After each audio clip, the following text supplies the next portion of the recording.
Hi all. ಇವತ್ತು Sunday morning ಎದ್ದಿದ್ದೇ late ಆಗಿತ್ತು. ಎದ್ದಿದ್ದೇ late ಅಂದರೆ 9 ಗಂಟೆಗೆ ಎದ್ದಿದ್ರಿ.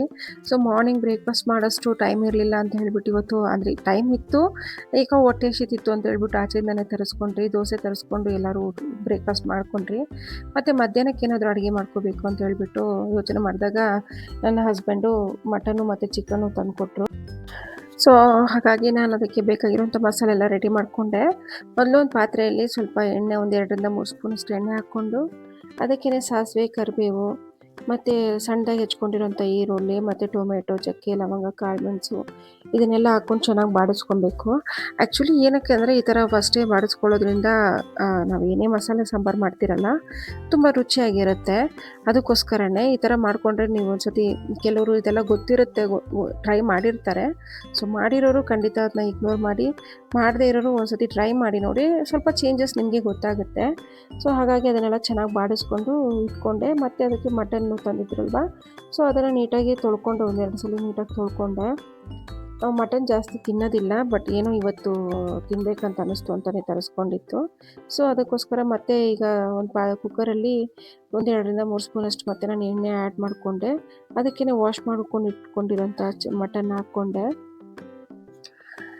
ಅದಕ್ಕೇ ಸ್ವಲ್ಪ ಶುಂಠಿ ಬೆಳ್ಳುಳ್ಳಿ ಪೇಸ್ಟು ಮತ್ತು ಅರಿಶಿನ ಪುಡಿ ಮತ್ತು ಉಪ್ಪು ಇದನ್ನೆಲ್ಲ ಹಾಕ್ಕೊಂಡು ಸ್ವಲ್ಪ ಹೊತ್ತು ಅಂದರೆ ಸ್ವಲ್ಪ ಲೈಟಾಗಿ ಹಸಿ ವಾಸನೆ ಹೋಗೋ ತನಕ ಅದನ್ನು ಹುರ್ಕೋಬೇಕು. ನಂತರ ಅದಕ್ಕೇ ಮಟನ್ ಮಸಾಲೆ, ಗರಂ ಮಸಾಲೆ ಮತ್ತು ಅಚ್ಕಾರದ ಪುಡಿ.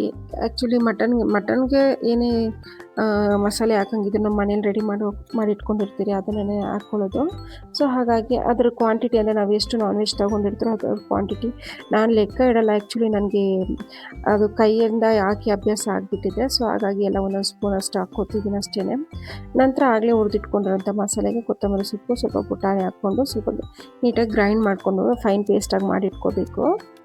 ಸೊ ಇದೆಲ್ಲ ಈ ಪೇಸ್ಟೆಲ್ಲ ಆಗಿದ ನಂತರ ಆ ಮಟನ್ಗೆ ನಾವು ಆ್ಯಡ್ ಮಾಡ್ಕೊಬೇಕು. ಮತ್ತು ನಮಗೆ ಎಷ್ಟು ವಾಟರ್ ಕನ್ಸಿಸ್ಟೆನ್ಸಿ ಬೇಕು ಅಂತ ಹೇಳಿಬಿಟ್ಟು ನೋಡಿಕೊಂಡು ನಾವು ನೀರನ್ನ ಆ್ಯಡ್ ಮಾಡ್ಕೋಬೇಕು.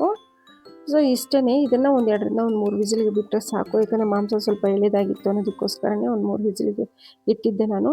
ಚೆನ್ನಾಗಾಗಿತ್ತು. ಮತ್ತು ಇದನ್ನು ವಿಸಿಲ್ಗೆ ಇಟ್ಬಿಟ್ಟು ಮತ್ತು ಚಿಕನ್ ಪೆಪ್ಪರ್ ಫ್ರೈನೂ ಹಾಗೆ ಮಾಡಿಬಿಡೋಣ ಅಂದ್ಬಿಟ್ಟು ಒಂದು ಬಾಣಲೆಯಲ್ಲಿ 1-2 ಸ್ಪೂನಷ್ಟು ಕಾಳುಮೆಣಸು, 1 ಸ್ಪೂನಷ್ಟು ಜೀರಿಗೆ, 1 ಸ್ಪೂನು ಸೋಂಪು ಆ್ಯಡ್ ಮಾಡಿಕೊಂಡೆ. ಮತ್ತು ಅದಕ್ಕೇ ಸಣ್ಣದಾಗಿ ಹೆಚ್ಕೊಂಡಿರೋಂಥ ಈರುಳ್ಳಿ, ಹಸಿಮೆಣ್ಸಿನ್ಕಾಯಿ ಮತ್ತು ಕರಿಬೇವು, ಅದಕ್ಕೆ ಸ್ವಲ್ಪ ಶುಂಠಿ ಬೆಳ್ಳುಳ್ಳಿ ಪೇಸ್ಟ್ ಇವೆಲ್ಲ ಹಾಕ್ಕೊಂಡು ಸ್ವಲ್ಪ ಹಸಿ ವಾಸನೆ ಹೋಗೋ ತನಕ, ಸ್ವಲ್ಪ ಕಲರ್ ಚೇಂಜ್ ಆಗೋ ತನಕ ಸ್ವಲ್ಪ ಹುರ್ಕೋಬೇಕು. ಅದಕ್ಕೆ ಸ್ವಲ್ಪ ಉಪ್ಪು ಹಾಕ್ಕೊಳ್ಳೋದ್ರಿಂದ ಬೇಗ ಅಂದರೆ ಕಲರ್ ಚೇಂಜ್ ಆಗುತ್ತೆ ಮತ್ತು ಹಸಿ ವಾಸನೆನೂ ಹೋಗುತ್ತೆ.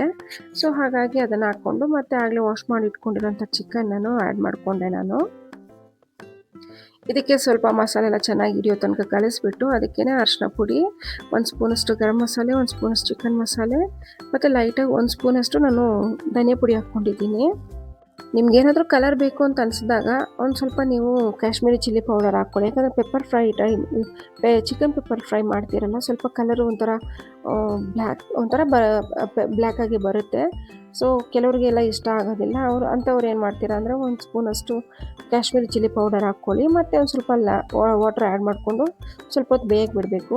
ಆಮೇಲೆ ಮತ್ತೆ ನಾವು ಆಗಲೇ ಹುರಿದಿಟ್ಕೊಂಡಿದ್ರಲ್ಲ ಕಾಳುಮೆಣಸು, ಸೋಂಪು ಮತ್ತು ಜೀರಿಗೆ ಪುಡಿ ಅದನ್ನೆಲ್ಲ ಗ್ರೈಂಡ್ ಮಾಡಿ ಇಟ್ಕೊಂಡಿದ್ದೀರಲ್ಲ, ಅದನ್ನು ಲಾಸ್ಟಲ್ಲಿ ಹಾಕ್ಕೋಬೇಕು. ಆಲ್ಮೋಸ್ಟ್ ಚಿಕನ್ ಇನ್ನೇನು ಬೆಂದಾಗಿದ ನಂತರ ಲಾಸ್ಟಲ್ಲಿ ಹಾಕ್ಕೊಬೇಕು. ಆ ಫ್ಲೇವರ್ ಹಾಗೆ ಚೆನ್ನಾಗಿರುತ್ತೆ.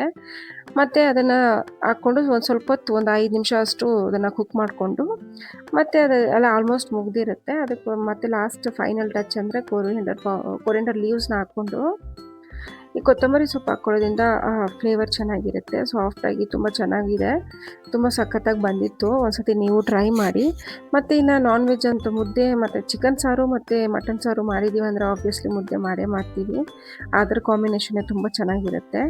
ಸೊ ಇಷ್ಟೇ ಇವತ್ತಿನ ನಮ್ಮ ಈ ಭಾನುವಾರದ ಬಾಡೂಟದ ರೆಸಿಪಿ ನಿಮ್ಗೆ ಇಷ್ಟ ಆಗಿದ್ದರೆ ಖಂಡಿತ ನಮ್ಮ ವಿಡಿಯೋನ ಲೈಕ್ ಮಾಡಿ, ಸಬ್ಸ್ಕ್ರೈಬ್ ಮಾಡಿ ಹಾಗೂ ಶೇರ್ ಮಾಡಿ. Thank you so much. Bye.